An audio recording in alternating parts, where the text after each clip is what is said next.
Hello दोस्तों, नमस्कार, जय जोहार। एक बार पुनः स्वागत है आपके अपने यूट्यूब चैनल पर। चुनाव जागरूकता अंतर्गत आज इस वीडियो पर पंचायत चुनाव 2025 के अंतर्गत चुनाव ड्यूटी पर लगे मतदान अधिकारी क्रमांक 1, 2, 3 एवं 4 के कौन कौन से कार्य हैं, प्रमुख कार्य न्यू अपडेट के साथ आपको देखने को मिलेगी। कौन कौन से बदलाव हुए हैं, कौन कौन से कार्य करने हैं। बने रहे वीडियो के अंत तक, काफ़ी महत्वपूर्ण जानकारियाँ आपको देखने को मिलेगी। साथियों, ये जो जानकारी मैं बताने जा रहा हूँ मतदान अधिकारियों के कार्य, छत्तीसगढ़ राज्य निर्वाचन आयोग द्वारा पीठासीन अधिकारियों के लिए निर्वाचन हेतु, पंचायत निर्वाचन हेतु जारी की गई मार्गदर्शिका के अनुसार है। तो किसी भी प्रकार का डिफरेंट या बदलाव होता है तो आप छत्तीसगढ़ राज्य निर्वाचन आयोग द्वारा पीठासीन अधिकारियों के लिए जारी की गई मार्गदर्शिका का एक बार अवलोकन जरूर कर लें। आइए देखते हैं। साथियों, आप सभी जानते हैं कि चुनाव जैसा महत्वपूर्ण कार्य किसी एक अधिकारी के हाथ में नहीं होता है, किसी एक अधिकारी के द्वारा नहीं किया जाता है, वरन पूरे एक टीम के द्वारा किया जाता है। इसीलिए मतदान अधिकारी क्रमांक 1, 2, 3 साथ ही साथ और अन्य अधिकारी पर उस पर जुड़े होते हैं। तो इस वीडियो पर जो मतदान अधिकारी के कार्य हैं उसको बांटा गया है। तो चुनाव के दौरान यानी जब मतदाता बूथ के अंदर आ जाता है तो उस दौरान कौन कौन से कार्य करना है, इस वीडियो पर हम देखने वाले हैं। तो आइए हम देखते हैं कि जैसे ही मतदाता बूथ के अंदर आता है तो कौन से कार्य करना है। सबसे पहले मतदान अधिकारी क्रमांक 1 के कार्य देखते हैं। मतदान अधिकारी क्रमांक 1 चिन्हित प्रति का प्रभारी होता है, साथ ही साथ अमिट शाही का भी प्रभारी होता है और मतदाता पहचान करने की जिम्मेदारी होती है। और हर 2 घंटे में महिला पुरुष की जानकारी भी मतदान अधिकारी क्रमांक 1 मेंटेन करता है, क्योंकि जैसे ही सेक्टर ऑफिसर के द्वारा पूछा जाता है कि 2 घंटे में आपके यहाँ कितना मतदान हो गया, कितने प्रतिशत मतदान हो गया, तो उसकी भी जानकारी बतानी होती है। तो इस प्रकार से मतदान अधिकारी क्रमांक 1 की जो जिम्मेदारी होती है। तो अब जैसे ही मतदाता बूथ के अंदर आता है तो सबसे पहले मतदाता के प्रवेश करते ही उसके द्वारा लाए गए आईडी को चेक करता है। तो मतदाता अपने साथ 18 प्रकार से आईडी ला सकता है, जिसमें आपका 18 में से कोई एक भी, जैसे वोटर आईडी हो सकता है या फिर पैन कार्ड, आधार कार्ड, राशन कार्ड, जो भी आईडी लेकर के आता है फोटो युक्त पहचान पत्र, उसको चेक करता है एवं चेक करने के बाद चिन्हित प्रति पर उसका नाम ढूंढता है।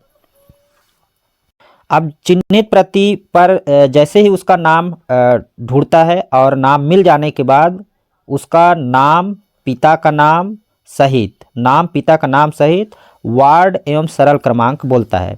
जैसे कि रामलाल पिता श्यामलाल, वार्ड क्रमांक 2, सरल क्रमांक 550। तो इस प्रकार से उसका नाम पुकारता है। नाम इतने जोर से पुकारता है कि जो पीछे बैठे अभिकर्ता हो वो सुन सके। और जैसे ही अभिकर्ता के द्वारा कोई आक्षेप नहीं किया जाता है, उस स्थिति में जो चिन्हित प्रति होता है, जैसा कि स्क्रीन पर देख पा रहे हैं कुछ इस तरीके से, चिन्हित प्रति पर इस तरीके से अगर मतदाता पुरुष है तो पुरुष के होने की स्थिति में इस तरीके से बाएं से दाएं की ओर क्रॉस कर देगा। इस तरीके से बाएं से दाएं ओर क्रॉस करेगा।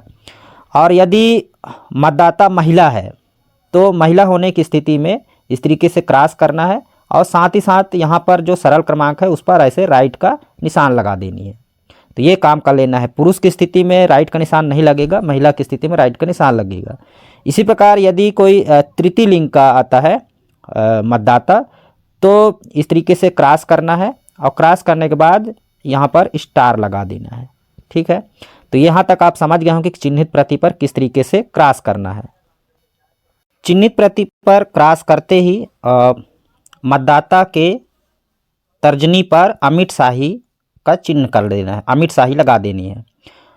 तो इस प्रकार से अमिट शाही लगाने के बाद उसको मतदान अधिकारी क्रमांक 2 के पास भेज देनी है। साथ ही साथ अब आगे की कार्यवाही क्या करना है आपको, मतदान अधिकारी क्रमांक 2 के पास भेजने के बाद आपको एक सादे कागज़ पर इस तरीके से एक फॉर्मेट बना लेनी है।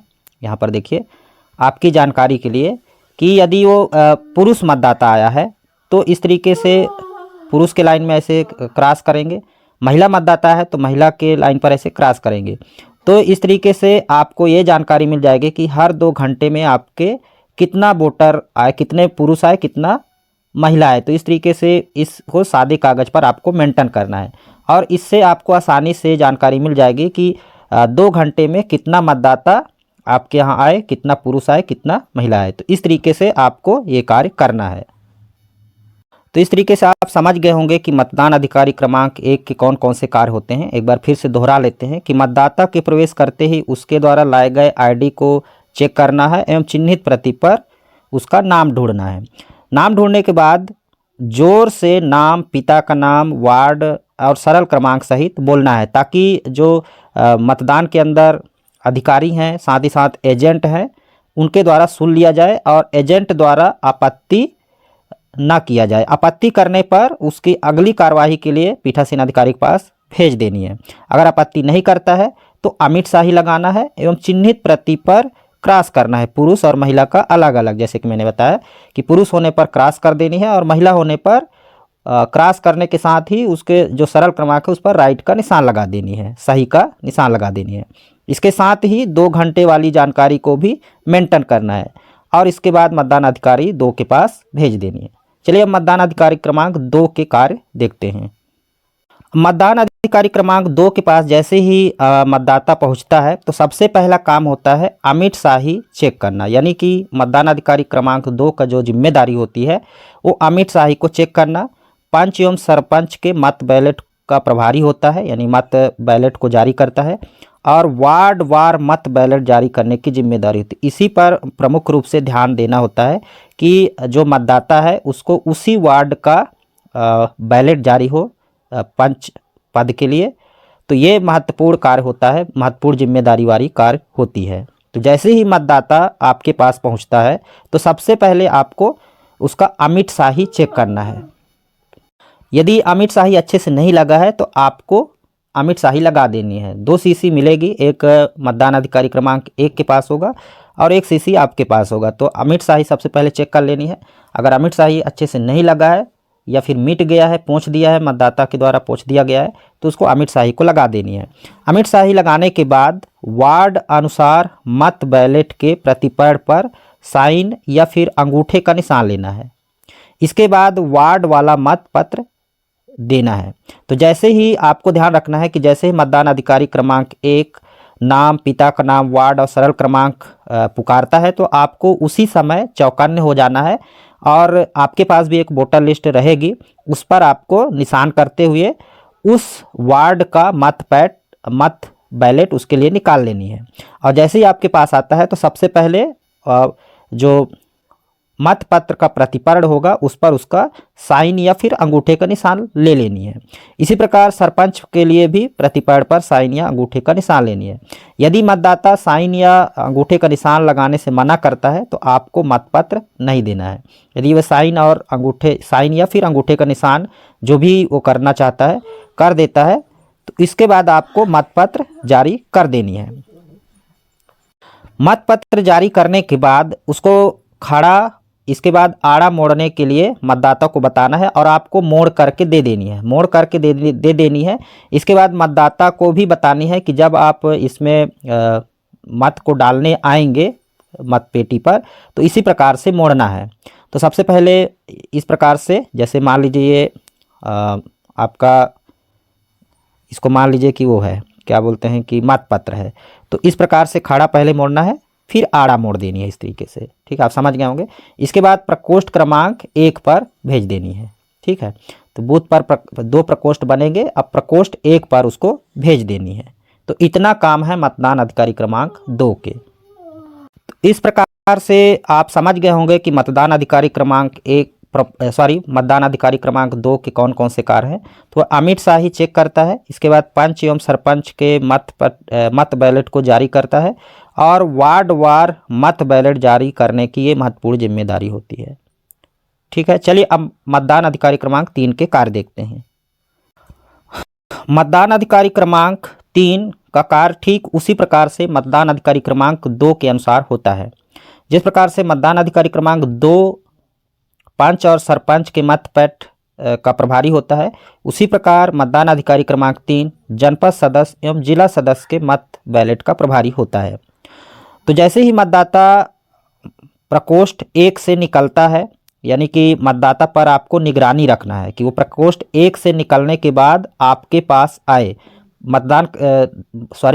प्रकोष्ठ 1 से निकलने के बाद मत पेटी पर अपना पंच और सरपंच का मत डाले और उसके बाद आपके पास आए और आप जनपद सदस्य एवं जिला सदस्य का मतपत्र उसको जारी करेंगे।